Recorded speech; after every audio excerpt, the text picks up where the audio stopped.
వేసవి వచ్చింది. జీవనోపాధి వేట మొదలైంది. కేంద్ర ప్రభుత్వం నిర్లక్ష్యంతో సామాన్యుడి బతుకుపై భారం పడింది. ఎన్నో ఏళ్ల నుంచి బతుకునిచ్చిన ఉపాధి హామీ పథకానికి ఇప్పుడు నెర్రెలు పారాయి. ఉపాధి హామీ పని కల్పించకపోవడంతో కూలీలు వలసపాట పడుతున్నారు.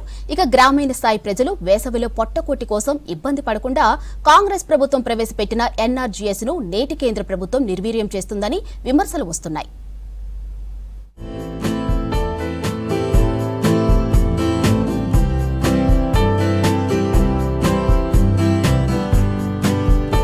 రాష్ట్రంలో గ్రామీణ ప్రాంత కూలీలకు జీవనోపాధి లాంటిది ఉపాధి హామీ పథకం. మిగతా ప్రాంతాల కంటే ఖమ్మం జిల్లాలో ఉపాధి హామీ కూలీల సంఖ్య ఎక్కువ. కొన్నేళ్లుగా కూలీల సంఖ్యకు తగ్గట్లుగా పని దినాలు కేటాయిస్తోంది ప్రభుత్వం. 2023-24 ఆర్థిక సంవత్సరానికి 46.38 లక్షలు ఉండగా 2024-25 ఆర్థిక సంవత్సరానికి జిల్లాకు 55.89 లక్షల పని దినాలు అవసరమని ఎంపీడీఓ ప్రణాళిక రూపొందించారు.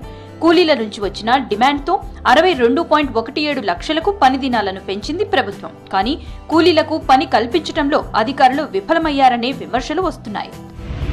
ఇవాళ పంటలు మొత్తం కూడా దెబ్బతినిపోయి మిర్చి తోటలకు చీడపీడ తగిలి అవి ఎండిపోయి అన్ని పంటలు కూడా నిర్వీర్యమైన సందర్భంగా ఇవాళ వైరా మున్సిపాలిటీ పరిధిలో విలీనమైన గ్రామాలు పల్లిపాడు, దిద్దిపూడి, లాలాపురం, సోమవారం, గనగలపాడు, వైరా ఇలాంటి గ్రామాలన్నింటిలో కూడా కూలీలకు పని దొరకని పరిస్థితి ఉంది.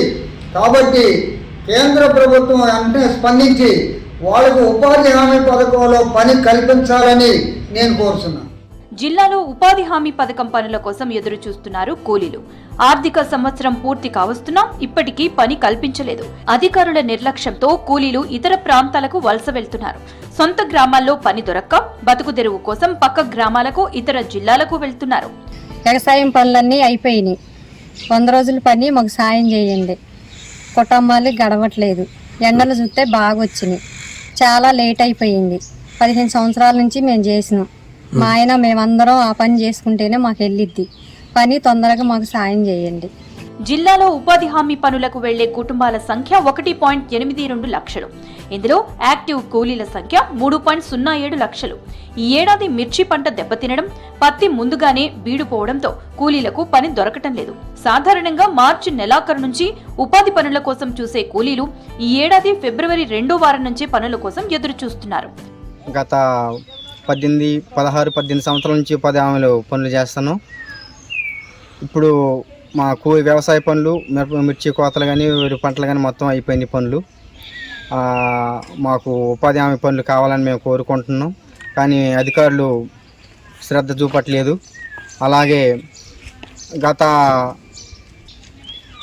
అలాంటి మొత్తం సకల సౌకర్యాలు చేయాలని కోరుకుంటున్నాం.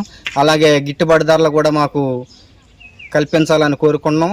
ఈ ఎండలు ఇప్పుడు కొద్దిగా తక్కువ ఉన్నాయి కాబట్టి ఎండలు మరి ఎక్కువ పెరుగుతాయని అధికారులు చెబుతున్నారు. ఆ విధంగా ఎండలు పెరిగితే మరి మేము పనులు చేయలేము. కనుక ఇప్పుడు అధికారులు చొరవ చూపించి మాకు ఉపాధి పనులు చూపించాలని మేము కోరుకుంటున్నాం. 2025-26 ఆర్థిక సంవత్సరానికి కూడా పని దినాలపై ప్రణాళిక రూపొందించారు అధికారులు. పని దినాల నివేదికను జిల్లా గ్రామీణ అభివృద్ధి అధికారులకు అందించారు ఎంపీడీఓలు.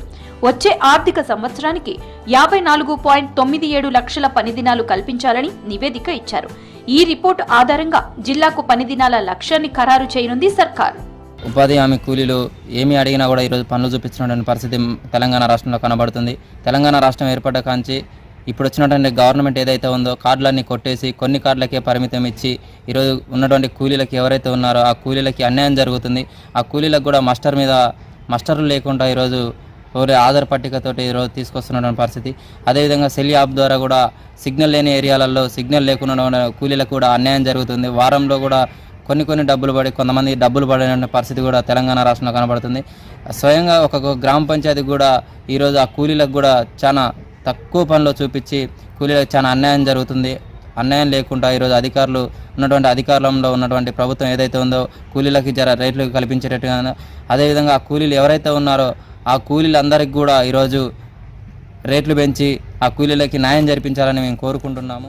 పని దొరక్క పొట్టకూటికి ఇబ్బంది పడుతున్నామని అధికారులు వెంటనే ఉపాధి హామీ పని కల్పించేలా చర్యలు తీసుకోవాలని కోరుతున్నారు కూలీలు.